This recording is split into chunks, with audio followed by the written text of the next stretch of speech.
সাহাবী বিবিরে ডাক দিয়া কয়, বিবি আমারে নিয়া মসজিদে নববীতে চলো। রসুল আমার দিকে রাগ করে তাকায় না, আমি সালাম দিলেও নেয় না। আমারে আইনা চলো, রাতের গভীরে কেউ নাই। একটা রশি নিয়ে আসছে, খুঁটির গোড়ায় বৈশা কয়, বিবি আমারে হাত পিছে নিয়ে খুঁটির সাথে কঠিনভাবে বাঁধো। এমনভাবে বাঁধছে। এবার সাহাবী কান্না শুরু করলেন আর বললেন, বিবি যাও, আল্লাহর রসুলের উপরে আল্লাহ আয়াত নাজিল কইরা যতক্ষণ আমারে ক্ষমার ঘোষণা না দিবেন আমার রশিও খুলবা না, আমি কান্নাও বন্ধ করব। সাহাবী খুঁটির গোড়া বাইদা বিবি চলে গেছে। রসুল দেখতেছেন, কিছু বলেন না, চুপচাপ নামাজ পড়ায় চলে যান। কঠিন কোনো অন্যায় না। সাহাবী কাঁদতেছেন, এত কান্না। কয়েকদিন পর আল্লাহ পাকের রসুলের কাছে জিবরাইল এসে হাজির। আয়াত নিয়ে কয়, ইয়া রাসূলুল্লাহ আপনার ওই তওবাকারীকে আল্লাহ মাফ করে দিছেন। রহমতের নবী যাইয়া চোখের পানি ছেড়ে কয়, তোর কপাল খুলছে রে সাহাবী, আল্লাহ পাক আয়াত নিয়ে পাঠায় দিছেন, তোরে মাফ করে দিছে। ওই দিন থেকে খুঁটির নাম হয়ে গেছে সতুনে তওবা, তওবার খুঁটি। যেই খুঁটির উপরে লেখা সতুনে আয়েশা, আম্মাজান আয়েশা রাদিয়াল্লাহু আনহা ওই খুঁটির গোড়ায় বৈশা বেশি বেশি ইবাদত করতেন, ইতিকাফ করতেন, নামাজ পড়তেন। ওই জন্য ওখানে লেখা আয়েশার খুঁটি। সতুনে উস্তুনে হান্নানা একটা খেজুর গাছের নাম। নবী যেই খেজুর গাছে ট্যাক লাগায়া খুতবা পড়তেন জুমায়, নতুন একটা মিম্বার বানাইছেন, ওইটাই খুতবা পড়বেন। বুখারী শরীফে আছে, খেজুর গাছটা মরা, মানুষের মতো কান্নার আওয়াজ আসতেছে। নবীজি বলেন, এই মরা খেজুর গাছ কাঁদো কেন? আপনার বিরহের বেদনা। কি চাও? আমি দোয়া করে দেই, তুই তাজা হ, তোর উপরে খেজুর আসবে, উম্মতরা খাবে। না না, কি চাও? ইয়া রাসূলুল্লাহ আপনি আমার জানাজা পড়াই এখানে দাফন করবেন, কিয়ামতের দিন আমি আপনার সাথে জান্নাতে থাকব। রাসূল তাই করলেন। ওই বরাবর যে পিলার উঠছে, ওই পিলারের উপরে লেখা দিছে সতুনে উস্তুনে হান্নানা। যেই মরা খেজুর গাছ রসুলের বিরহে কান্না করেছে, সাহাবায়ে কেরাম নিজের কানে কান্নার আওয়াজ শুনছে, মানুষের মতো আওয়াজ। মানুষ হইতে পারি না রে বাবা, নিজে মাইয়ার হক আদায় করি না, বউয়ের হক আদায় করি না, কর্মচারী হইয়া মালিক হইয়া কর্মচারীর হক আদায় করি না, বক্তা হইয়া শ্রোতার হক আদায় করতে পারি না, ইমামতি করি মুসল্লির হক আদায় করি না, শিক্ষক হইছি কিন্তু আমি ছাত্রের হক আদায় করতে পারি না, আমি স্বামী হইয়া স্ত্রীর হক আদায় করি না, আমি সন্তান হইয়া মা বাবার হক আদায় করি না, দোকানদারি করিয়া রাত্রে আসছেন বাসায়, ফ্রেশ হইয়া 3 প্যাট খাইয়া বালিশে মাথা লাগা আবার মোবাইল, স্ত্রী কিছু বললেই ঝগড়া, বেশি কথা বললে বিয়া কিন্তু আর একটা করবো, হুজুরেরা কিন্তু টাটকা ফতুয়া দিতেছে 4টা লও, হোমানে 4 বিয়ের বয়ান চলতেছে দেশে, দেরি করবা না, প্যাঁচ লাগাইলে কিন্তু সিরিয়াল ধইরেই ফেলামু। আমি বানায় বলতেছি এগুলো, এ নাই ঘরে ঘরেই ঝগড়া নাই। তাহলে আর একজনকে দোষ দেন, সাহসটা হয় কিভাবে? হ্যাঁ, তবে একটা নিয়ম, যে চোর সে মনে করে সবাই চোর, একটা নিয়ম আছে। যে চাঁদাবাজ সে মনে করে সবাই চাঁদাবাজ, যে ধোঁকাবাজ সে মনে করে সবাই ধোঁকাবাজ, যে মিথ্যাবাদী সে মনে করে সবাই মিথ্যা বলে। আল্লাহ হেদায়াত দান করেন। খুব রাগ আসতেছে আপনাদের অন্তরে, আল্লাহ সবার অন্তরকে নরম বানায় দেন। আচ্ছা, এই রাগ যদি আমার রসুলের মধ্যে আসতো, অথচ কেমন একজন আপনার আমার মায়ার নবী, বলতেছিলাম দুনিয়ার সকলের আদর্শ না পাক, রহমতের নবীর আদর্শই হলো পাক। কেন? আমার রসুল নিজে পাক, রসুল জিব্বা দিয়া হায়াতে কোনোদিন একটা গালি দেন নাই। রহমতের নবী কোনোদিন হাজারো গালি শুনছেন, গালির জবাব দেন নাই। নবীর হায়াতে কোনোদিন একটা মিথ্যা কথা বলেন নাই। রহমতের নবীর হায়াতে কোনোদিন কাউকে ধোঁকা দেন নাই। রহমতের নবী দুটো চোখ গরম করে কারো দিকে তাকান নাই। কারণ রহমতের নবী গরম চোখে যদি কারো দিকে তাকাই, সাথে সাথে তাকাইলেই তো সে পুড়িয়া যাবে, কারণ রসুলের নজরে সেই পাওয়ার লাগানো। বড় কঠিন কথা, রসুলের নজরে সেই পাওয়ার দেওয়া। পাওয়ার। মুসা নবী আল্লাহরে দেখতে গেছে তুর পাহাড়ে, ঘটনা জানেন না? সূরায়ে তাহা, সূরায়ে কাসাসে ঘটনা আছে। এদিকে বিবি সফুরা সোহাইব আলাইহিস সালামের মেয়ে, তার বিবি, বাচ্চা, শীত, মুসা নবী যাবে মিশরে, রাস্তার মাঝে ব্যথা শুরু হয়ে গেছে, আগুনের দরকার। মুসা নবী আগুন আনতে যায়, দেখে সামনে আগুন, খেজুর গাছের মতো একটা গাছে আগুন জ্বলে। আল্লাহর কুদরত, যত নবী আগায় আগুন তত পিছনে যায়। যাইতে যাইতে তুর পাহাড়, মুসা নবী যখন পাহাড়ে পা রাখলেন, হঠাৎ একটা গাইবি আওয়াজ, ইয়া মুসা ফাখলা'না আলাইক ইন্নাকা বিল ওয়াদিল মুকদ্দাসি তুয়া। এই মুসা, জুতা খোলো, এটা পবিত্র উপত্যকা তুর পর্বত। মুসা নবী কয়, দুনিয়ার কেউ যদি আওয়াজটা দেয়, হয়তো ডান দিক থেকে, না হয় বাম দিক, না হয় সামন দিক, না হয় পেছন দিক, কিন্তু জুতা খোলার আওয়াজটা আমি চতুর্মুখী পাইলাম, চারিদিক থেকে। আমি প্রশ্ন করলাম, মান আনতা, আপনি কে? গাইবি জবাব আসলো, আনা রব্বুক, আমি তো রব। মুসা নবী কয়, এই সুযোগ তার ছাড়া যাবে না। এবার মুসা নবী জুতা খুইলা রবের সাথে কথা শুরু করছেন। করতে করতে কথা বাড়ে, ভালোবাসা বাড়ে, মোহব্বত বাড়ে। কয় পর্দার আড়ালে আর কত কথা হবে, এইবার দেখা দরকার। মুসা নবী কয়, রব্বি আরিনি, ও আল্লাহ আমার একটু দেখা দাও, আমি তোমারে দেখব। আল্লাহও কঠিন হয়ে গেলেন, লান তারানি, কখন আমাকে দেখতে পারবা না। মানে আল্লাহ বাহানা করতেছেন যে ভালোবাসা আরো বাড়ুক। মুসা নবীর অন্তরে আগ্রহ, কথা এত মজা, না জানি তাকে দেখতে কত মজা। শেষ পর্যন্ত মুসা নবীকে না দেখে যাব না। ওদিকে বিবি সফুরা গর্ভে বাচ্চা নিয়া কাতরাইতেছে, পেটে ব্যথা। আল্লাহ কয়, যখন দেখতে ইচ্ছা, একটা শর্ত আছে। কি? আগামীকাল সকালবেলা আসবা, তুর পাহাড়ে একটু নূরের তাজাল্লি ছাড়বো, যদি সইতে পারো তো আমারে দেখা কিছুটা সম্ভব হবে, না হয় তুমি তো পারবা না আমাকে দেখতে, কারণ আমাকে দেখার যেই পাওয়ার লাগে সেই পাওয়ার তোমার নজরে নাই। মুসা নবী কয়, ঠিক আছে। পরের দিন আসছেন, ফালাম্মা তাজাল্লা রব্বুহু লিল জাবাল, একটু তাজাল্লি যখন ছাড়লেন, তুর পাহাড় পুড়িয়া গেল।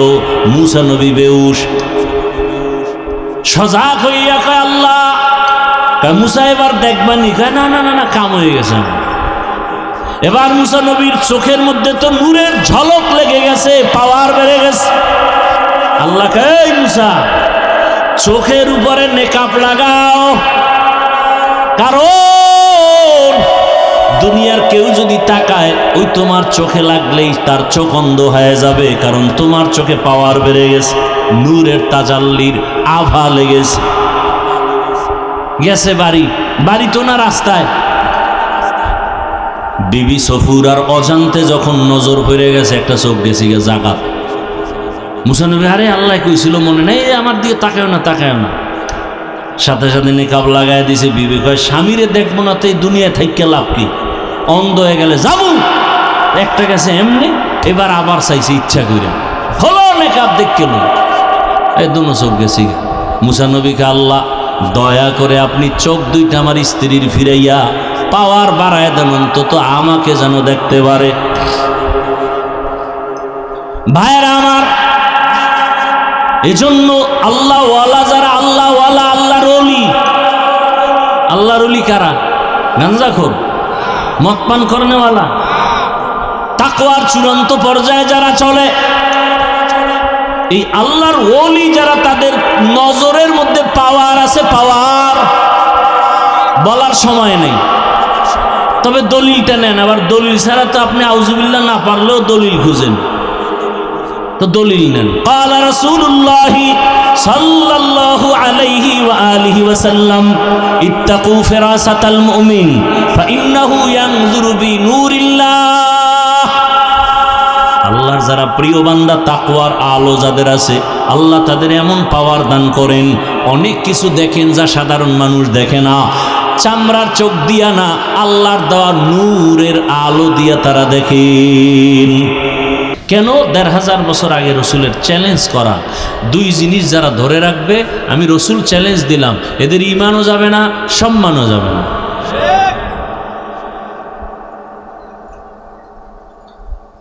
আল্লাহ সহি বুঝ দান করেন। কত যুবক জেনারেল লাইনে পড়ে ঢাকা কলেজে, মাঝে মাঝে ওয়াজে দেখা হয় বা মাদ্রাসা আছে, ব্যবহার দেখলে মনে হয় রুমাল দিয়া পাও মোছাইয়ে দিয়ে। যে মানুষ কি এত ভালো হইতে পারে, তাও জেনারেল লাইনের যুবক। আবার কিছু যুবকদের, কিছু ওই লাইনের মানুষের ব্যবহার শুনলে এত কষ্ট পায়, যে ইমাম বয়ান করতেছে, সামনে দাঁড়ায় প্রতিবাদ, হুজুর এমনে কইরেন না, হেমনে করেন। জীবনভর ডাউলের পানি খাইয়া কোরআন হাদিস শিখলাম আমি, আর বয়ান শিখায় আমাকে সুদখোর, ঘুষখোর। কি আজীব কারবার! এই চেয়ারে বসতে জীবনটা মাটির সাথে মিশে গেছে।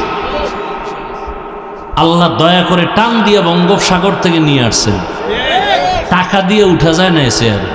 মহামারী, করোনা, স্কুল বন্ধ, কলেজ বন্ধ, চাকরি বন্ধ, ব্যবসা বন্ধ, ফ্যাক্টরি বন্ধ, সব বন্ধ। ইতিহাস মুছে দিও না, লিখে রাখো, সে সময় একটা কোরআনের মাদ্রাসা বন্ধ হয়নি। বাবাকে করোনায় আক্রান্ত করছে, তার রেখে যাওয়া 2 কুলাঙ্গার শিক্ষিত সন্তান, কুলাঙ্গার, ট্রিপল মাস্ক লাগায় বসে আছে, বাবার লাশের কাছে যায় না, করোনা। এক পর্যায়ে বাবায় মরে গেল। এলাকার গরিবদের কয় টাকা দিলাম, লাশটা টেনে রাস্তায় ফেলে দিল, রাস্তায় ফেলে দিল, জানালা লক করে দিল।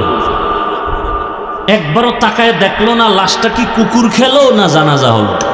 ইতিহাস মানুষকে অনেক উপরে নিয়ে নেয়, ইতিহাসের সাথে বেঈমানি চলে না। সেই লাশ একটা না দুইটা না, শত শত লাশ আমার দেশের টুপিওয়ালা আলেমরা কাঁধে নিয়েছেন, গোসল করিয়েছেন, কাফন পড়াইছেন, জানাজা পড়ায় কবরে রাখছেন।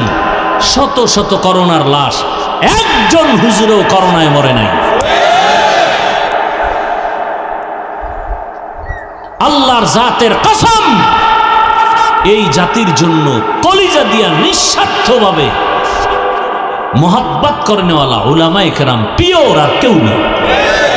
অন্যরা আপনাদের ভালোবাসে স্বার্থের জন্য, স্বার্থের জন্য। স্বার্থ নাই, বলবো ওকে মাইনাস কর, লাগবে কত? কয় মাইনাসে 20,000 লাগে। মানুষ মারতে বলে 20,000 লাগে। মরবি না? না, তা তোরে মারমু। আর মারার জন্য শত্রু লাগে না, নিজের বন্ধুই যথেষ্ট। কে এ পর্যন্ত বড় বড় যত দুর্ঘটনা হয়েছে, দূরের কেউ করে নাই। কিন্তু আপনারা শিক্ষিত মানুষ মুন্সিগঞ্জের, আমি শ্রদ্ধার সাথে বলছি, বেয়াদবি ক্ষমা চাই। আমার সাথে আপনাদের কোনো দুশ্মনী নেই। আমি চাই আমি একটু ভিন্ন লাইনে বয়ান করি, সোজা সাপটা বয়ান করি, বাংলায় বয়ান করি। এত বড় শিক্ষিত আমি না, এত বড় আলেমও আমি না, আমলও নেই। সাধারণ মানুষকে কিছু বুঝ দেওয়ার জন্য খুব সোজা কথা বলি। আমি এখানে একটা মানুষকে হুজুর বানাবার পরামর্শ দিতে আসিনি। শিক্ষিত মানুষ, শ্রদ্ধার সাথে বলছি, আমি স্কুলে পড়ুয়া, কলেজে পড়ুয়ার পক্ষে কিছু পরামর্শ দিতে আসছি। ও যেন স্কুল না ছাড়ে, ও কলেজ থেকে যেন ভিন্ন দিকে না যায়।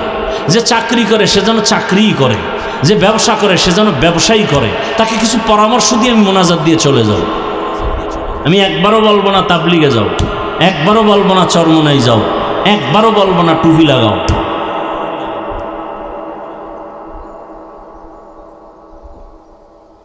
সাবধান, আল্লাহ আমাকে হেদায়েত দান করেন।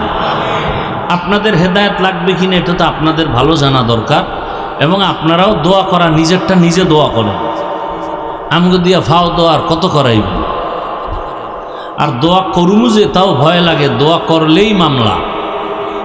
মসজিদের জন্য দোয়া করছে হুজুরে, আপনারা এই মসজিদে টাকা পয়সা দেন, খুব ভালো কমিটি, ভালো দোয়া টোয়া কইরা গেছে, পরে শুনে কমিটি টাকা উঠে সব খাইয়া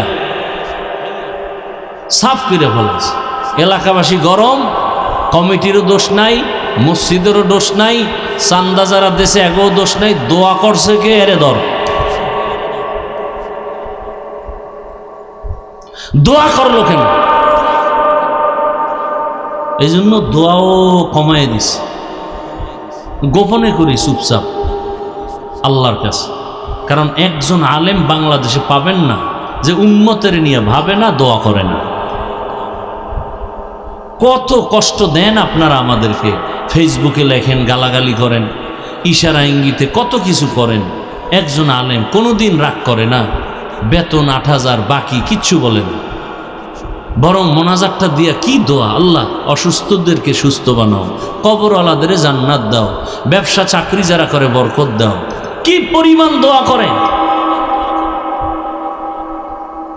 এ কারণে আমাদের টাকা না থাকলেও আল্লাহ সম্মান দিছেন।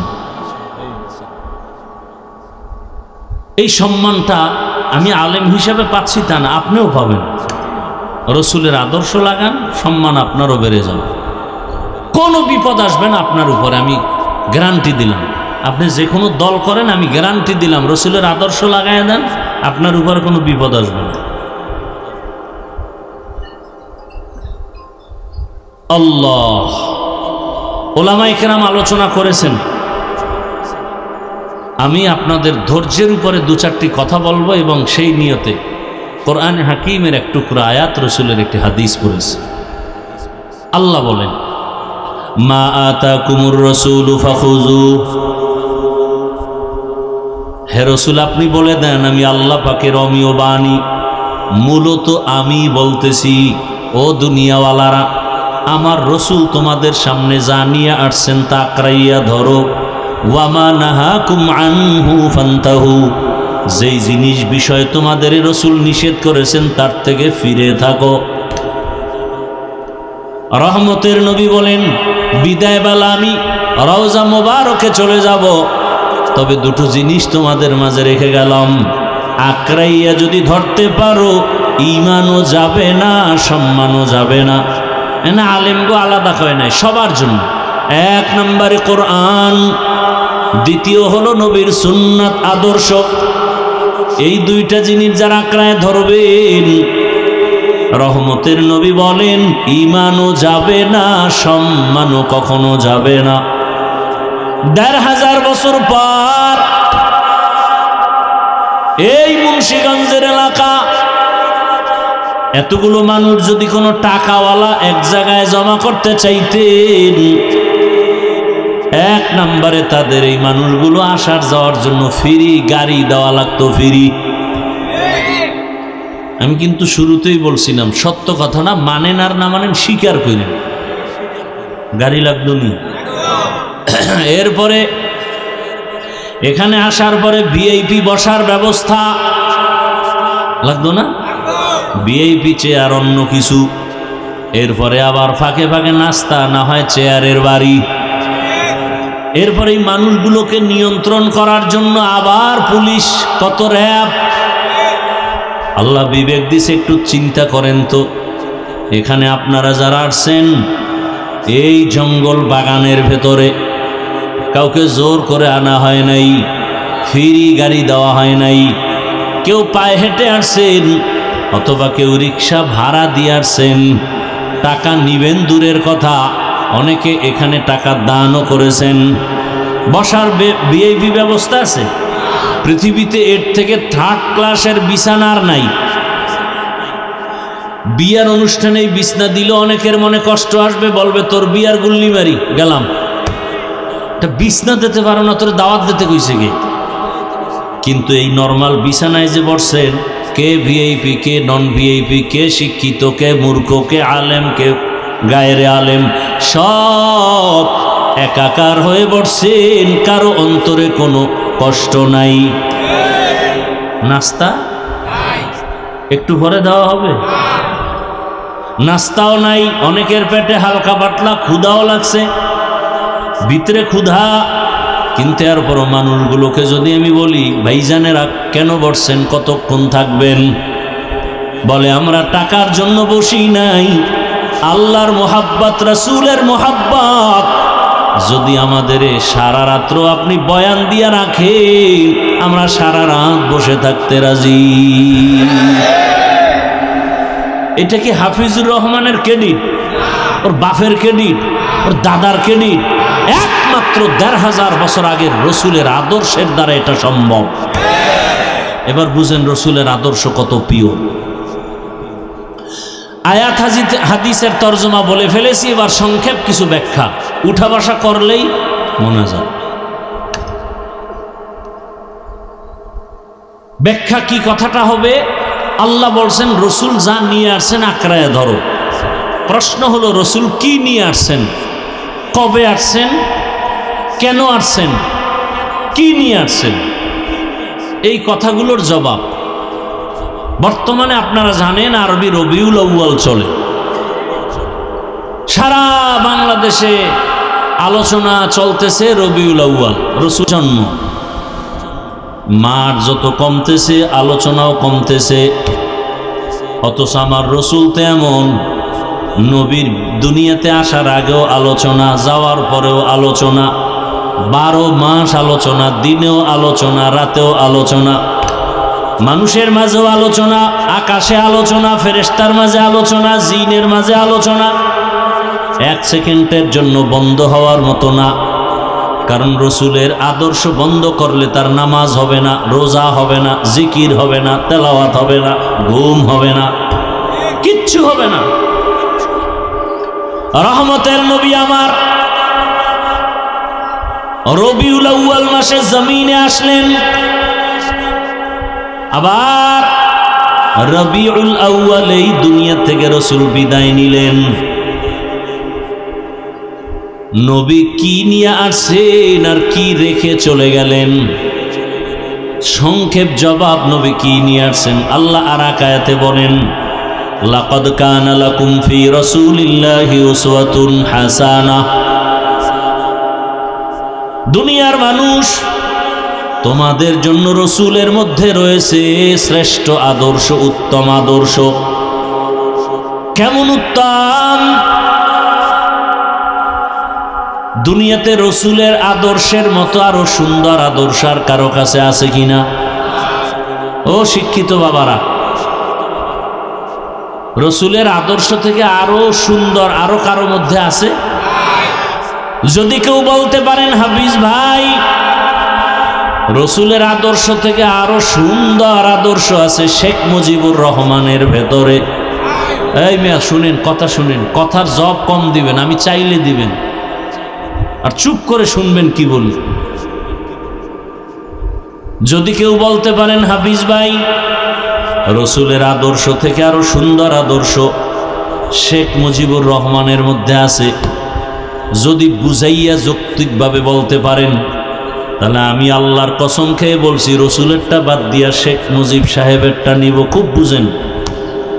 কেউ যদি বলতে পারেন রসুলের আদর্শ থেকে আরো সুন্দর আদর্শ জিয়াউর রহমান সাহেবের ভেতরে আছে, যৌক্তিকভাবে বুঝাইতে পারলে আমি রসুলেরটা বাদ দিয়া তারটা নিব।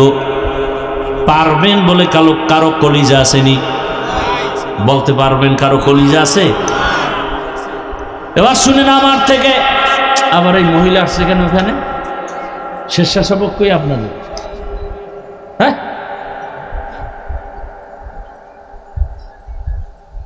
কি আশ্চর্য ব্যাপার, আপনাদের স্বেচ্ছাসেবক কোথায়?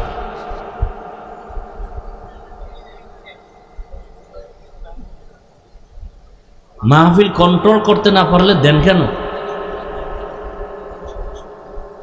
সমস্যা থাকে, আপনাদের সমস্যা। অন্যের সমস্যাটা তো ট্যাকেল দিতে হবে আপনাদের।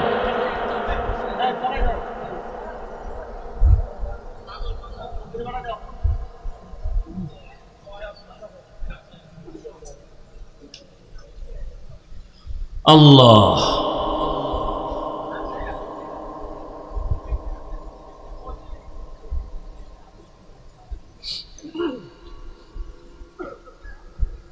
মুন্সিগঞ্জ মাহফিলে আবার তবারক দেয় তো বেশিরভাগ অনেক জায়গায়, তো মনে করছে এখানেও বোধহয় খাওয়ান দাওয়ান আছে।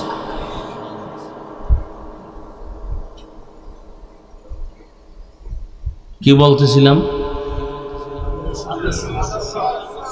রহমতের নবীর আদর্শ থেকে দামি আদর্শ আপনারা বলেছেন নাই, তারপর আমি 1 মিনিটের জন্য বলেছি। শেখ মুজিবুর রহমান, জিয়াউর রহমান, এরশাদ সাহেব সহ বাদ দেন, এদের থেকে আরো হাই আব্রাহাম লিঙ্কন, তার আদর্শ গণতন্ত্র, মাও সেতুনের আদর্শ, লেনিনের আদর্শ, কালমার্সের আদর্শ, প্লেটোর আদর্শ। এক কথায় জবাব, দুনিয়ার সব আদর্শ নাপাক, রহমতের নবীর আদর্শই হলো পাক। দুনিয়ার অন্যদের আদর্শ নাপাক কেন? পুরা মানুষ নাপাক, দেমাগ নাপাক, খায় নাপাক, 3 বেলা খাইয়া টানে বিড়ি, এর উপরে গাঞ্জা, এর উপরে মদের বোতল। কথা বলেন না কেন? কেমন যেন একজনে কয়, যত বড় ভিআইপি তত বড় মদখোর, যত বড় ভিআইপি তত বড় সুদখোর। না, ভিআইপি হওয়া যায় না। কেমন দুনিয়ায় আছেন আপনারা জানেন?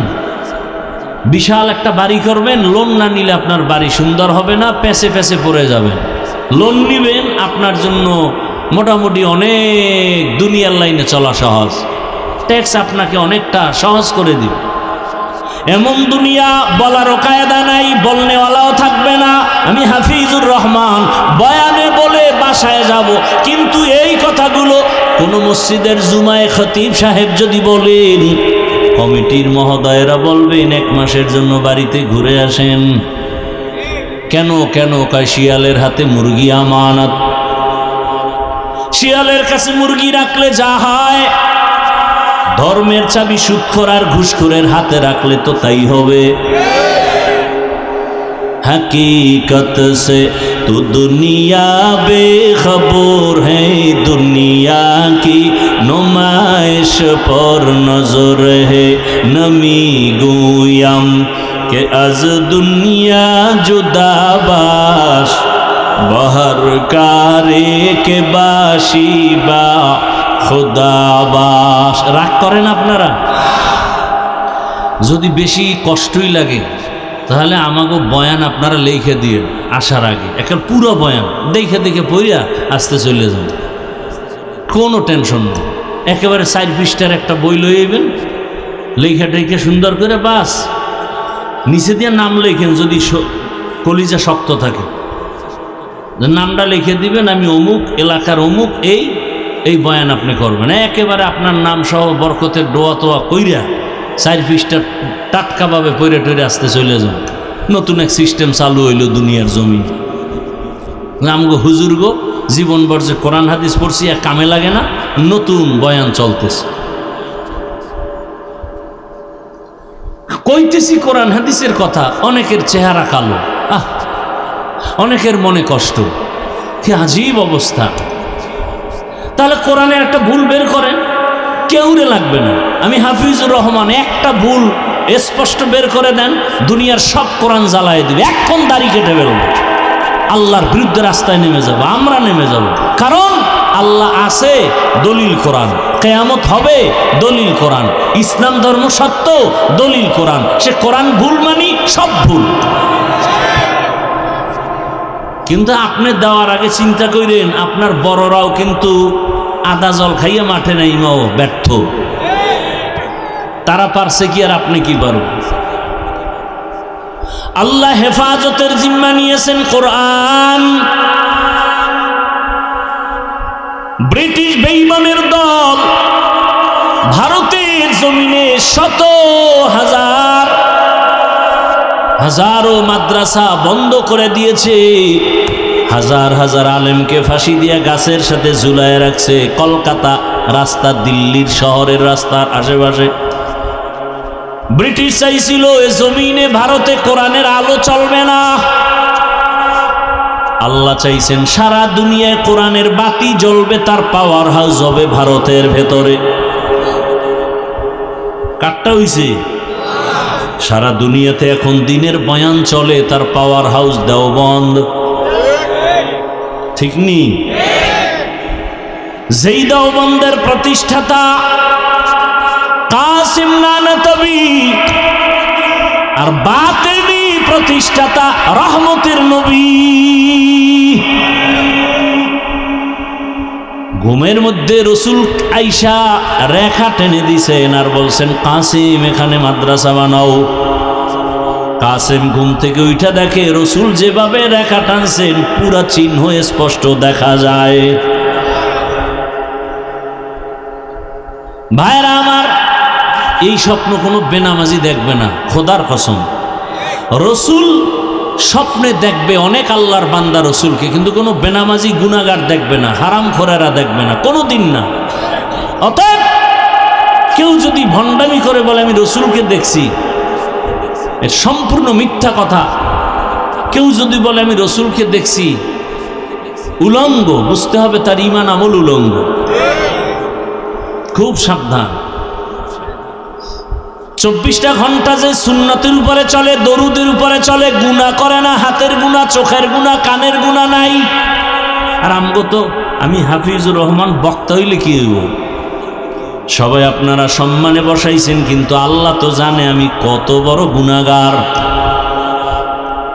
আপনি তো ইমাম সাহেব, মানুষ কত সম্মান করে, কিন্তু আল্লাহ জানে আমি সারা রাত মোবাইল চালাই, দরজা আটকাইয়া মোবাইল দেখতে দেখতে, মোবাইলের গুনার কারণে আমার হাত না পাক, আমার চোখ না পাক, আমার জিহ্বা না পাক, আমার অন্তর না পাক। এই কারণে মানুষ দোয়া চায়, আমি করি কিন্তু কবুল হয় না। মানুষ বলে হুজুর দোয়া কেন কবুল হয় না? বলে আপনার কারণে হয় না। আল্লাহ কয় ওরে হাফেজ সাহেব, ইমাম সাহেব, মানুষ ভক্তি করে যদি জানতো তুই সারা রাত মোবাইল চালাও, জীবনে নামাজ কেউ পিছনে পড়তো না। যেই জবানে গুনাহ হয়, যেই জবানের কথায় গুনাহ, চোখে গুনাহ, হাতে গুনাহ, এ মোনাজাত তো আরশে আজিমে যাবে না।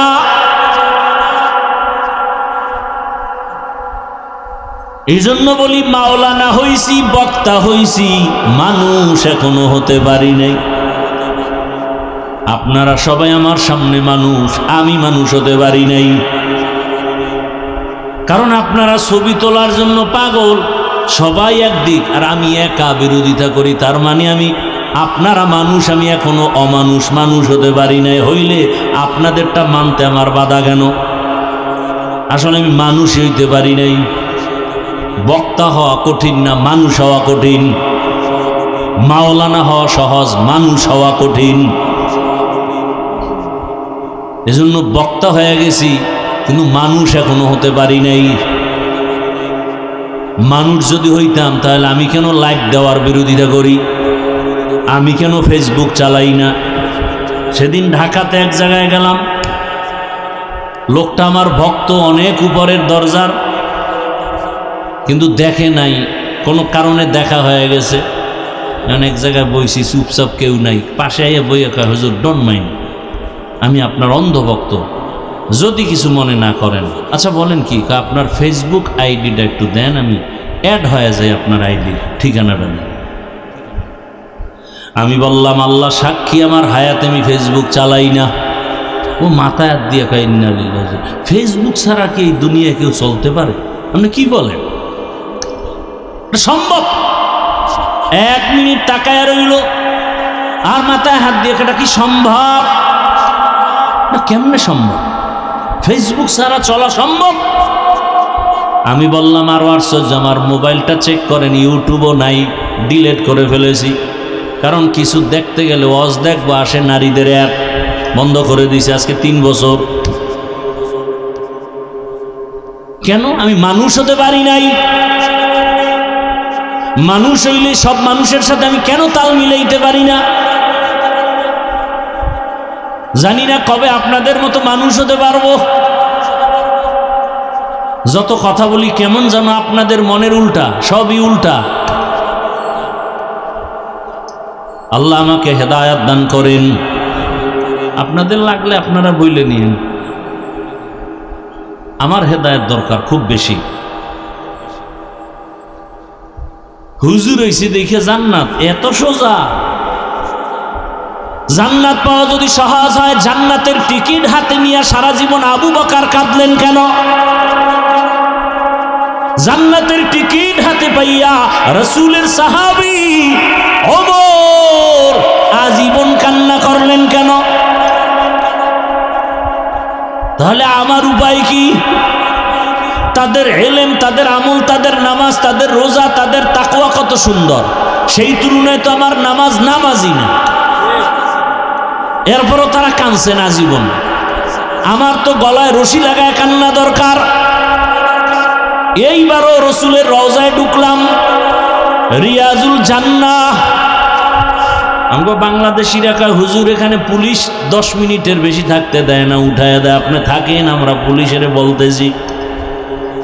আসরের আগে ঢুকছি, এরপরে বসলাম, নামাজ পড়লাম না, আসরের পরে ঢুকছি, 10 মিনিট হয়ে গেছে। পুলিশ আয় বলে উঠেন। ওরা ইশারা দিয়ে বলল। শেষ পর্যন্ত মাগরিব ওরা পড়াইলো ওখানে, আমি নামাজই পড়তে রইলাম। মাগরিবের পরে বলে হুজুর আপনি প্রয়োজনে এসা ভইরা যান, কোনো টেনশন নাই। আমি বললাম না, পেছনে অনেক মানুষ, কার হক নষ্ট করব? যতটুকু পাইছে আলহামদুলিল্লাহ, এটা বেইনসাফি হবে। তখন বসে বসে দেখলাম একটা খুঁটি, মোটা মোটা খুঁটি, পিলার। ওই পিলারের উপর আরবিতে লেখা আছে সতুনে তওবা, তওবার খুঁটি। আর একটা খুঁটির উপরে আরবিতে লেখা সতুনে আয়েশা, আয়েশার খুঁটি। আর একটা খুঁটির উপরে আরবিতে লেখা আছে উস্তুনে হান্নানা, উস্তুনে হান্নানার খুঁটি। তো তওবার ঘটনা তো আমি জানি। একজন সাহাবী রসুলের সামান্য একটু অপরাধ হয়ে গেছে, রসুল তার উপরে বেজার। সাহাবী বিবিরে ডাক দিয়া কয়, বিবি আমারে নিয়া মসজিদে নববীতে চলো। রসুল আমার দিকে রাগ করে তাকায় না, আমি সালাম দিলেও নেয় না। আমারে আইনা চলো, রাতের গভীরে কেউ নাই। একটা রশি নিয়ে আসছে, খুঁটির গোড়ায় বৈশা কয়, বিবি আমারে হাত পিছে নিয়ে খুঁটির সাথে কঠিনভাবে বাঁধো। এমনভাবে বাঁধছে। এবার সাহাবী কান্না শুরু করলেন আর বললেন, বিবি যাও, আল্লাহর রসুলের উপরে আল্লাহ আয়াত নাজিল কইরা যতক্ষণ আমারে ক্ষমার ঘোষণা না দিবেন, আমার রশিও খুলবা না, আমি কান্নাও বন্ধ করব। সাহাবী খুঁটির গোড়ায় বাইদা, বিবি চলে গেছে। রসুল দেখতেছেন, কিছু বলেন না, চুপচাপ নামাজ পড়ায় চলে যান। কঠিন কোনো অন্যায় না। সাহাবী কাঁদতেছেন, এত কান্না। কয়েকদিন পর আল্লাহ পাকের রসুলের কাছে জিবরাইল এসে হাজির। আয়াত নিয়ে কয়, ইয়া রাসূলুল্লাহ আপনার ওই তওবাকারীকে আল্লাহ মাফ করে দিছেন। রহমতের নবী যাইয়া চোখের পানি ছেড়ে কয়, তোর কপাল খুলছে রে সাহাবী, আল্লাহ পাক আয়াত নিয়ে পাঠায় দিছেন, তোরে মাফ করে দিছে। ওই দিন থেকে খুঁটির নাম হয়ে গেছে সতুনে তওবা, তওবার খুঁটি। যেই খুঁটির উপরে লেখা সতুনে আয়েশা, আম্মা জান আয়েশা রাদিয়াল্লাহু আনহা ওই খুঁটির গোড়ায় বৈশা বেশি বেশি ইবাদত করতেন, ইতিকাফ করতেন, নামাজ পড়তেন। ওই জন্য ওখানে লেখা আয়েশার খুঁটি। সতুনে উস্তুনে হান্নানা একটা খেজুর গাছের নাম। নবী যেই খেজুর গাছে টেক লাগায়া খুতবা পড়তেন জুমায়, নতুন একটা মিম্বার বানাইছেন, ওইটাই খুতবা পড়বেন। বুখারী শরীফে আছে, খেজুর গাছটা মরা, মানুষের মতো কান্নার আওয়াজ আসতেছে। নবীজি বলেন, এই মরা খেজুর গাছ কাঁদো কেন? আপনার বিরহের বেদনা। কি চাও? আমি দোয়া করে দেই, তুই তাজা হ, তোর উপরে খেজুর আসবে, উম্মতরা খাবে। না না, কি চাও? ইয়া রাসূলুল্লাহ, আপনি আমার জানাজা পড়াইয়া এখানে দাফন করবেন, কিয়ামতের দিন আমি আপনার সাথে জান্নাতে থাকব। রাসূল তাই করলেন। ওই বরাবর যে পিলার উঠছে, ওই পিলারের উপরে লেখা দিছে সতুনে উস্তুনে হান্নানা। যেই মরা খেজুর গাছ রাসূলের বিরহে কান্না করেছে, সাহাবায়ে কেরাম নিজের কানে কান্নার আওয়াজ শুনছে, মানুষের মতো আওয়াজ। মানুষ হইতে পারি না রে বাবা। নিজে মাইয়ার হক আদায় করি না, বউয়ের হক আদায় করি না, কর্মচারী হইয়া মালিক হইয়া কর্মচারীর হক আদায় করি না, বক্তা হইয়া শ্রোতার হক আদায় করতে পারি না, ইমামতি করি মুসল্লির হক আদায় করি না, শিক্ষক হইছি কিন্তু আমি ছাত্রের হক আদায় করতে পারি না, আমি স্বামী হইয়া স্ত্রীর হক আদায় করি না, আমি সন্তান হইয়া মা বাবার হক আদায় করি না। দোকানদারি করিয়া রাত্রে আসছেন বাসায়, ফ্রেশ হইয়া 3 প্যাট খাইয়া বালিশে মাথা লাগে আবার মোবাইল। স্ত্রী কিছু বললেই ঝগড়া, বেশি কথা বললে বিয়া কিন্তু আর একটা করবো। হুজুরেরা কিন্তু টাটকা ফতুয়া দিতেছে, 4টা লও। ওমানে 4 বিয়ের বয়ান চলতেছে দেশে। দেরি করবা না, প্যাঁচ লাগাইলে কিন্তু সিরিয়াল ধইরেই ফেলামু। আমি বানায় বলতেছি এগুলো, এ নাই ঘরে ঘরেই ঝগড়া নাই। তাহলে আর একজনকে দোষ দেন, সাহসটা হয় কিভাবে? হ্যাঁ, তবে একটা নিয়ম, যে চোর সে মনে করে সবাই চোর। একটা নিয়ম আছে, যে চাঁদাবাজ সে মনে করে সবাই চাঁদাবাজ, যে ধোঁকাবাজ সে মনে করে সবাই ধোঁকাবাজ, যে মিথ্যাবাদী সে মনে করে সবাই মিথ্যা বলে। আল্লাহ হেদায়াত দান করেন। খুব রাগ আসতেছে আপনাদের অন্তরে, আল্লাহ সবার অন্তরকে নরম বানায় দেন। আচ্ছা, এই রাগ যদি আমার রসুলের মধ্যে আসতো, অথচ কেমন একজন আপনার আমার মায়ার নবী। বলতেছিলাম দুনিয়ার সকলের আদর্শ না পাপ, রহমতের নবীর আদর্শই হলো পাপ। কেন? আমার রসুল নিজে পাপ। রসুল জিব্বা দিয়া হায়াতে কোনোদিন একটা গালি দেন নাই। রহমতের নবী কোনোদিন হাজারো গালি শুনছেন, গালির জবাব দেন নাই। নবীর হায়াতে কোনোদিন একটা মিথ্যা কথা বলেন নাই। রহমতের নবীর হায়াতে কোনোদিন কাউকে ধোঁকা দেন নাই। রহমতের নবী দুটো চোখ গরম করে কারো দিকে তাকান নাই। কারণ রহমতের নবী গরম চোখে যদি কারো দিকে তাকাই, সাথে সাথে তাকাইলেই তো সে পুড়িয়া যাবে, কারণ রসুলের নজরে সেই পাওয়ার লাগানো। বড় কঠিন কথা। রসুলের নজরে সেই পাওয়ার দেওয়া। পাওয়ার। মুসা নবী আল্লাহরে দেখতে গেছে তুর পাহাড়ে, ঘটনা জানেন না? সূরায়ে তাহা, সূরায়ে কাসাসে ঘটনা আছে। এদিকে বিবি সফুরা সোয়াইব আলাইহিস সালামের মেয়ে, তার বিবি, বাচ্চা, শীত। মুসা নবী যাবে মিশরে, রাস্তার মাঝে ব্যথা শুরু হয়ে গেছে, আগুনের দরকার। মুসা নবী আগুন আনতে যায়, দেখে সামনে আগুন, খেজুর গাছের মতো একটা গাছে আগুন জ্বলে। আল্লাহর কুদরত, যত নবী আগায় আগুন তত পিছনে যায়। যাইতে যাইতে তুর পাহাড়। মুসা নবী যখন পাহাড়ে পা রাখলেন, হঠাৎ একটা গাইবি আওয়াজ, ইয়া মুসা ফাখলা'না আলাইক ইন্নাকা বিল ওয়াদিল মুকদ্দাসি তুয়া। এই মুসা, জুতা খোলো, এটা পবিত্র উপত্যকা তুর পর্বত। মুসা নবী কয়, দুনিয়ার কেউ যদি আওয়াজটা দেয়, হয়তো ডান দিক থেকে না হয় বাম দিক, না হয় সামন দিক, না হয় পিছন দিক, কিন্তু জুতা খোলার আওয়াজটা আমি চতুর্মুখী পাইলাম, চারদিক থেকে।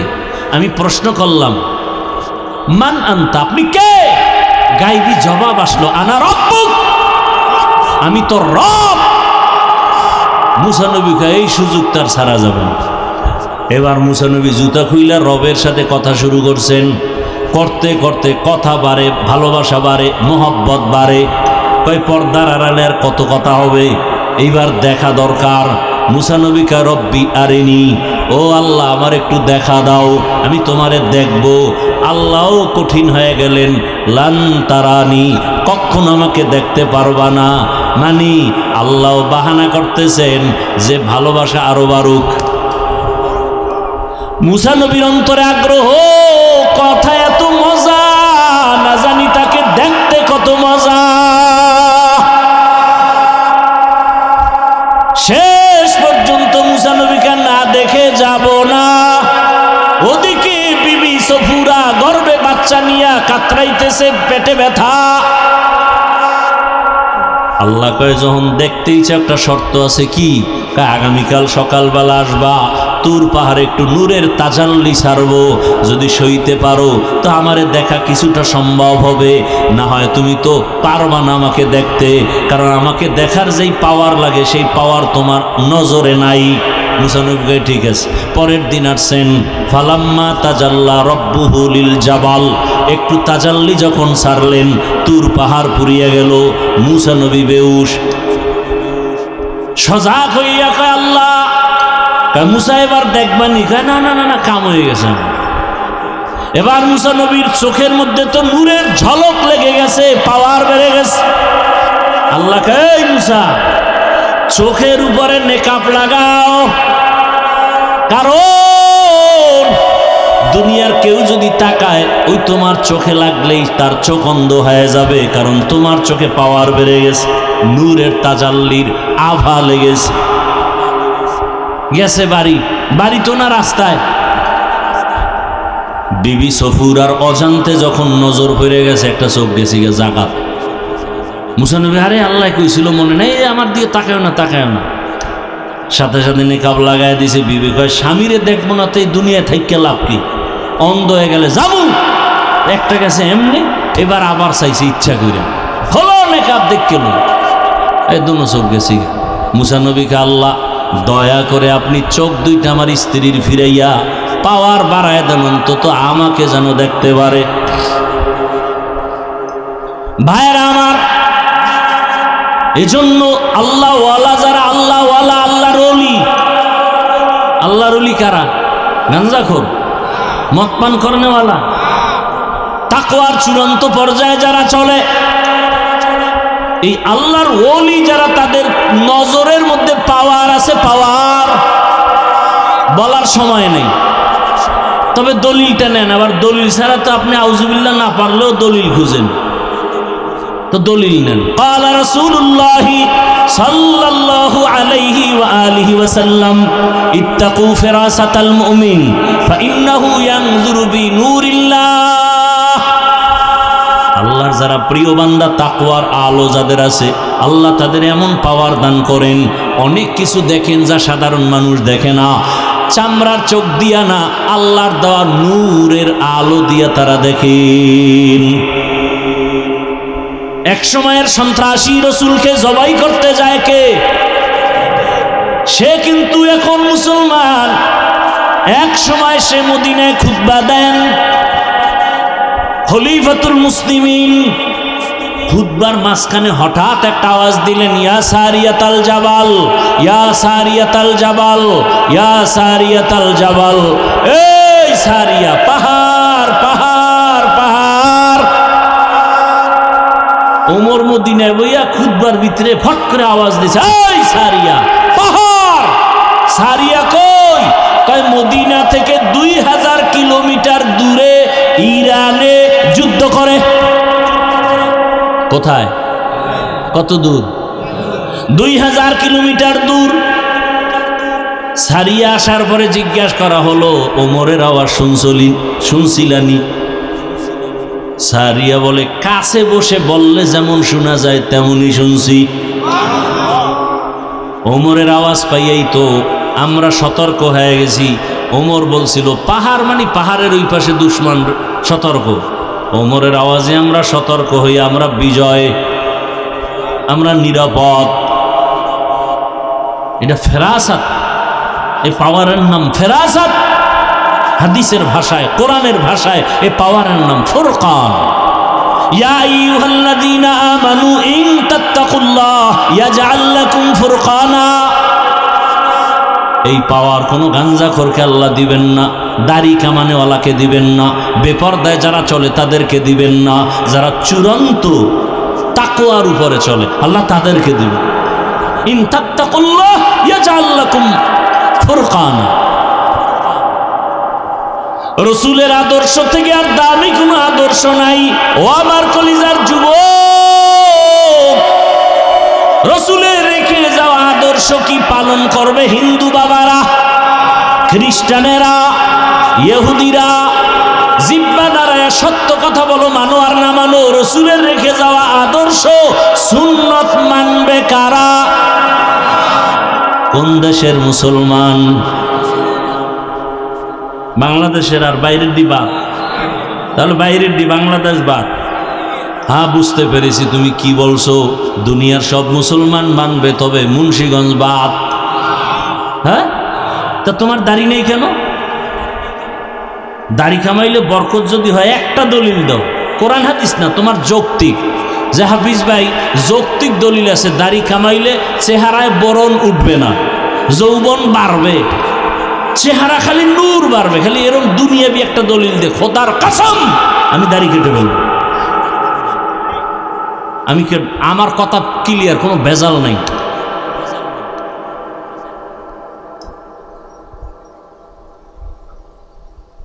ভাইরা আমার, রহমতের নবীর আদর্শ পালন যদি মুসলমান হয়ে আমরা না করি, কে করবে? হুজুরেরা। জান্নাত হুজুরেরা পাবে, তোমার কপালে আছে কিনা সন্দেহ। তবে না, আলহামদুলিল্লাহ, সেদিন একটা যুবক আর্মির চাকরি ছাইরে দিয়েছে দোয়া নিতে। হুজুর, আমি আর্মির চাকরি ছেড়ে দিয়েছি, দোয়া চাই। চাকরি ছাইরে কি দোয়া চান? কি করতেন? আর্মির চাকরি ছাড়লেন কেন? বারবার উপর থেকে চাপ দেওয়া হচ্ছে দাড়ি কাটার জন্য। আমি শেষ পর্যায়ে বলে দিলাম চাকরি ছেড়ে দিব, দাড়ি কাটবো না। এখন কি দোয়া চাও বলো? যুবক বলে দোয়া একটাই চাই, আল্লাহ যেন হালাল ভাবে রিজিকের ব্যবস্থা করে দেন। ও আমার যুবক বাবারা, আমি একটু আগেই কিন্তু বলেছিলাম হুজুর বানাবার কথা বলবো না, তাবলীগের কথা বলবো না, বলিও নাই। বরং আমি কি বলতে চাই, এই শেষ 2-4টা কথা শুনে যাও বাবা। আমি বলতে চাই, তুমি স্কুলে পড়ো, কলেজে পড়ো, চাকরি করো, ব্যবসা করো, ধন্যবাদ, কলিজা দিয়া দোয়া করে গেলাম। ওখানে লেখাপড়া করে ডাক্তার হও, ইঞ্জিনিয়ার হও, প্রফেসর হও, এসপি হও, ওসি হও, ডিসি হও, এমপি হও, প্রফেসর হও, মন্ত্রী হও, বড় ব্যবসায়ী হও, তবে দাবি আমার ছোট একটা, বেয়াদব হইও না। অনুরোধ, খুব কঠিন অনুরোধ। বেয়াদব করি হইও না, বেয়াদবি করিও না। বলবা হাফিজ ভাই বেয়াদবি করব না, কথার ব্যাখ্যা কি? আর বেয়াদবি করলে হবে কি? আল্লাহর জাতের কসম, যদি ডাক্তার হও বেয়াদবি করো, মরার আগে পঙ্গু হইয়া জুতার বাড়ি খাইতে খাইতে মরবা, কপালে শান্তি আর আসবে না। এখন শুনো, বেয়াদবি করবা না কথার ব্যাখ্যা। 3টা জায়গায় বেয়াদবি করবা না, করলেই মরার আগে জীবন শেষ। তার মানে মরবি না, দুকে দুকে শরীর পচতে থাকবে। 1 নাম্বার জায়গা মা বাবা, বেয়াদবি করলেই তোর পতন শুরু। 2 নাম্বার জায়গা শিক্ষক, বেয়াদবি করলেই তোর গজব শুরু। 3 নাম্বার জায়গা ওলামায়ে কেরাম, মুরব্বী, বেয়াদবি করলেই কপাল শেষ, কোনো সন্দেহ নাই। এই 3 জায়গায় যারা বেয়াদবি করবে, মা বাবার সাথে যারা বেয়াদবি করবে, ও ডাক্তার হলেও কপাল পুড়ে যাবে, ও যা কিছু করবার জীবন শেষ, ধ্বংস হয়ে যাবে।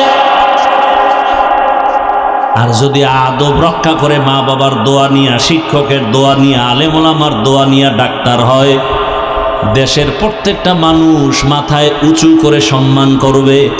আর যদি বেয়াদবি করে ডাক্তার হয়, তাসলিমার মতো জুতার বাড়ি খেয়ে দেশ ছাড়তে হবে। তাসলিমা নাসরিন MBBS ডাক্তার, কপাল এমন পুরা পুড়ছে যে লাশও বাংলাদেশে আসবে কিনা সন্দেহ। এত বড় ডাক্তারের এই হালাত কেন? শুধু বেয়াদবির কারণে। আলেম ওলামার সাথে চ্যালেঞ্জ দিছে, পারে না আগাইতে। মানুষ হইয়া ডাক্তার হইয়া পশুর চরিত্র অবলম্বন করেছিল। ঢাকা কলেজের প্রফেসর আহমদ শরীফ কবর হাসর মানে নাই, এই জন্য আর কবরও হয় নাই। কি যুবক বাবারা, কি মনে করছো? ঘুমের তুইটাই বলতেছি না, তোমার তো খবরও নাই। ঢাকা কলেজের প্রফেসর আহমদ শরীফ কবর হাসর বিশ্বাস করে নাই, আর কবরও হয় নাই। মরার আগে ছেলে মেয়েদের বলছে আমার দেহটা কবরে দিবি না, আমি বিশ্বাস করি না মরণ হাসর কবর। ঠিকই ছেলে মেয়েরা লাশটাকে হসপিটালে দান করে দিছে, দেহ দান, কবর আর হয় নাই। ছেলে মেয়েরা জিগিয়ে যে বাবার কবর জিয়ারত করবে সেই কপালও নাই। ভাইজান এগুলো বলি কেন? আপনি প্রফেসর হইতে নিষেধ, বরং বাংলাদেশে আমি একা মাত্র তোমার পক্ষে বলতেছি, আর কেউ বলে না, কঠিনভাবে বলতেছি। ডাক্তার হও, কলিজা দিয়ে বলতেছি, দোয়া করতেছি, ইঞ্জিনিয়ার হও, তো বেয়াদব হইও না। মা বাবার দোয়া নিয়ে আগাও, শিক্ষকের দোয়া নিয়ে সামনে আগাও, উলামায়ে কেরামের দোয়া নিয়ে যদি সামনে আগাও, ইনশাআল্লাহ অল্পে সম্মান বেড়ে যাবে। এইবার ভাবতেছো হুজুর বুঝছি, কিন্তু এটা কেমনে সম্ভব? এবার ফাইনাল ওয়াজ, আর এতক্ষণ যা ওয়াজ করছি সব বাদ। এখন যে একটা পয়েন্ট বলবে, এটা তোমার জীবনের বড় ওয়াজ। ডানে বামে তাকাও, বিবেকটা খাটাইয়া দেখো তো, জীবনে আলিফ বাতা পড়ে না, আউযুবিল্লাহ পারে না, এমন জেনারেল লাইনের যুবক স্কুলে পড়ে, কলেজে পড়ে, 5 ওয়াক্ত নামাজও পড়ে, তুমি সাক্ষী দাও আসেনি? এবার তুমি বলো, তোমার কপালে কাঠবট দোয়া লাগছে, তুমি কেন পারো না? আমার কথা যুক্তি আছে না নাই? তোমার মতো যুবক র্যাব, আর্মি, পুলিশ, বিডিআরের চাকরি করে, 5 ওয়াক্ত নামাজ পড়ে, বলো তুমি পারো না কেন? কার বরদোয়া লাগাইছো কপালে?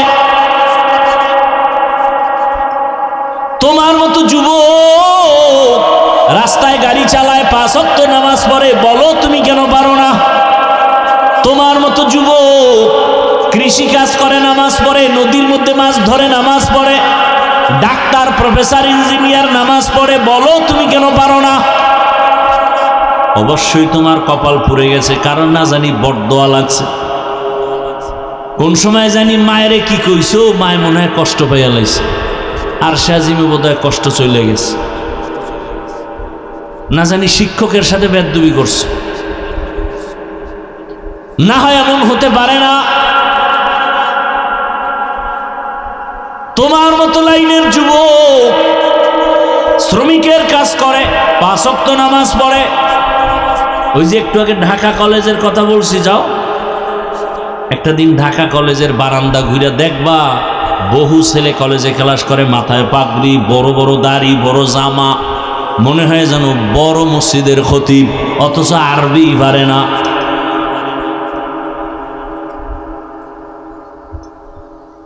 ও যুবক বাবা, ডাক্তার হও, ইঞ্জিনিয়ার হও, মা বাবার দোয়া নিয়ে আগাও। মনেরে শুধু এতটুকু প্রশ্ন করো, রে মন, এত কপাল খারাপ কেন? হাফিজ ভাই তো আমাকে তাবলিগে যেতেই হবে বলে নাই, পীরের কাছে না গেলে জাহান্নামে যাব বলে নাই। আসলে আমার মতো যুবক যদি জেনারেল লাইনে থাকিয়া নামাজি হয়, আমি কেন পারি না? স্কুল কলেজে পড়ুয়া যদি নামাজ পড়ে, আমি কেন পারবো না? ও পর্দার আড়ালের মা বোনেরা, মাইকের আওয়াজ শুনতেছেন, আপনার মতো কত মা, কত বোন এই এলাকায় এখনো আছে, নামাজ ছাড়ে না, বেপর্দায় চলে না, মোবাইলে সময় নষ্ট করে না। কত মা স্বামীর মাল খেয়ানত করে না। আম্মা জান, আপনি কেন পারেন না? এতক্ষণ আপনাদের সন্তানদের যত বয়ান শুনাইলাম, এগুলো বাস্তবায়নের জন্য আপনার দোয়া লাগবে, আপনার সুন্দর আদর্শ লাগবে। আম্মা জানেরা, দুনিয়াতে ইসলাম ছাড়া আপনাদের সম্মান আর কোনো ধর্মে দেয় নাই। সব ধর্মে নারীদের উপরে জুলুম করেছে, একমাত্র ইসলাম নারীর মর্যাদা দিয়েছে। ও আম্মা জান, এই কারণে আপনার কত দাম জানেননি, বলার আমার সময় নাই।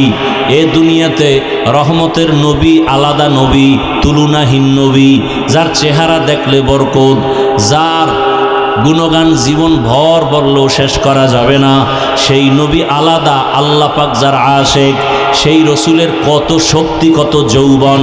25 বছর বয়সে রহমতের নবী বিয়া করলেন এক বিধবা নারী, 2 জন স্বামী বিদায়ের পরে তৃতীয় রসুল। আবার বয়স আম্মাজান খাদিজার 40 বছর, রসুলের 25 বছর। আবার আম্মাজান খাদিজা একাধিক সন্তানের মা আগে হয়ে গেছেন, এখন রসুলের ঘরে আসছেন। নবীর বয়স 25, আম্মাজান খাদিজাতুল কোবরার বয়স 40। আবার 2 জন স্বামী গত হয়ে গেল। নবী বুঝায় দিলেন, নারীর ইজ্জত ইসলাম ছাড়া কেউ দিতে পারে নাই।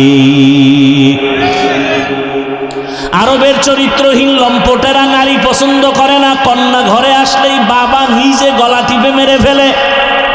কত বড় জালেম! রসুল আইসা সেই নারীদের জুলুম বন্ধ করায় দিলেন, কন্যা হত্যা বন্ধ করায় দিলেন। নবী বললেন, আমি এত বড় দামি নবী, আল্লাহর এত পেয়ারা, আমার একটা ছেলে নাই, আমি 4 কন্যার বাবা। আল্লাহর নবী বললেন, কন্যার বাবারা, একটা কন্যা যদি পাও তুমি একটা জান্নাতের মালিক, 2টা কন্যা যদি পাও তুমি 2 জান্নাতের মালিক। আমি রসুলের একটা ছেলে নাই, আমি 4 কন্যার বাবা। কন্যাদের মর্যাদা বাড়ায় দিলেন কে? আল্লাহ রসুলের মাধ্যমে বাড়ায় দিলেন। কন্যাদের হত্যা বন্ধ করালেন, নারীদের ইজ্জত বাড়ায় দিলেন। আমার দেশের মায়েরা কিছু রাস্তায় নামছে মিছিল করে অধিকার আদায়ের জন্য, আবার এদের সাথে কিছু লম্পটেরা তাল মিলে আছে না নাই? আল্লাহর জাতের কসম, ইসলাম ছাড়া নারীর মর্যাদা কেউ দেয়নি। বুঝতে পারি না রে বাবা,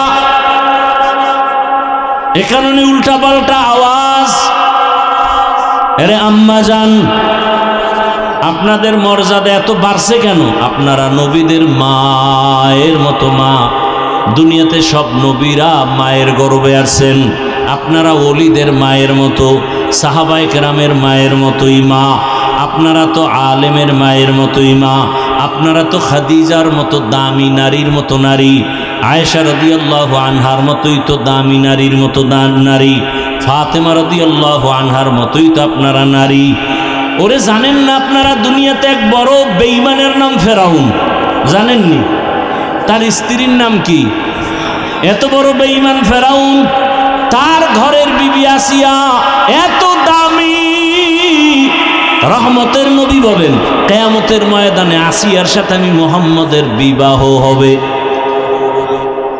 দেখছেননি? এরে আম্মা জানেরা, ফেরাউনের স্ত্রী এত বড় বেঈমানের ঘরে থাকি আল্লাহকে কেমন ভাবে আপন করে নিলেন। আপনার স্বামী তো ফেরাউনের মতো খারাপ না। আপনি যদি নামাজ আদায় করেন আপনার স্বামী খুশি হবে, বাধা দিবে না। আপনি যদি পর্দায় থাকেন আপনার স্বামী খুশি হবেন, বাধা দিবেন না। তাহলে আপনি কেন পারেন না? নিজে যদি আদর্শবান হইতেন আপনার ঘর বেহেশতের বাগান হতো, সন্তানগুলো আদর্শবান হতো, মানুষ দোয়া করত, আপনার সন্তানের দোয়ার কারণে আপনিও বড় দোয়া পাইতেন। এখনো সময় আছে, তওবা করেন, আর নামাজ ছাড়বেন না, বেপরদায় চলবেন না, মোবাইলে সময় নষ্ট করবেন না, আর কোনোদিন স্বামীর মাল খেয়ানত করবেন না। ও আমার যুবক বাবারা, আল্লাহর কাছে তওবা করেন, মরিয়া তো একদিন যেতেই হবে। আরে দুনিয়াতে বাহাদুরি আর কয়দিন? চোখের সামনে কত লাশ আর লাশ, পানির নিচে লাশ, গাড়ির নিচে লাশ, ঘুমের বিছানায় লাশ, অধিকাংশ যুবকের লাশ। কয়দিন আর বাঁচবারে যুবক বাবা?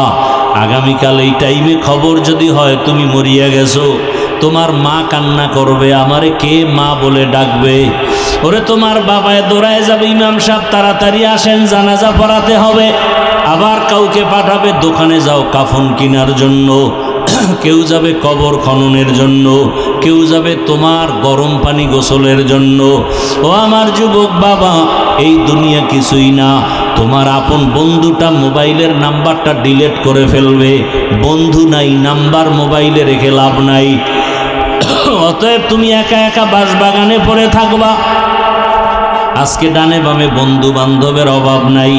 অন্ধকার কবরে একা, ওই কবরে আল্লাহকে নিয়ে যাও। মনে মনে আল্লাহকে ডাকো আর বলো, হে আল্লাহ, জীবনে তো গুনাহ কম করি নাই, মনে চাইছে দাড়ি রাখবো না রাখি নাই, নামাজ পড়বো না পড়ি নাই, বেপর্দায় চলবো চলছি, মোবাইলে সারা রাত গুনাহ করবো করেছি, পার্কে পার্কে যাব গিয়েছি। ও আল্লাহ, মনের মতো ইচ্ছা রকম গুনাহ করেছি, আজকে থেকে তওবা করে ফেলতেছি, আর গুনাহ করব না, আর নামাজ ছাড়বো না, দাড়ি কাটবো না, বেপর্দায় চলবো না। মা বাবার দোয়া নিয়া, শিক্ষকের দোয়া নিয়া, ওলামায়ে কেরামের পরামর্শ নিয়া নবীজির আদর্শ মেনে চলবো। তওবা করার মতো যদি অন্তর তৈরি হয়, মুনাফিকি যদি না থাকে, খাঁটি তওবার নিয়ত থাকলে দুটো হাত আল্লাহকে দেখাইয়া দাও। আয় আল্লাহ, হাতগুলো কবুল করে নেন, তওবা কবুল করে নেন, তওবার উপরে মজবুত হইয়া চলার তৌফিক দান করেন। আমিন।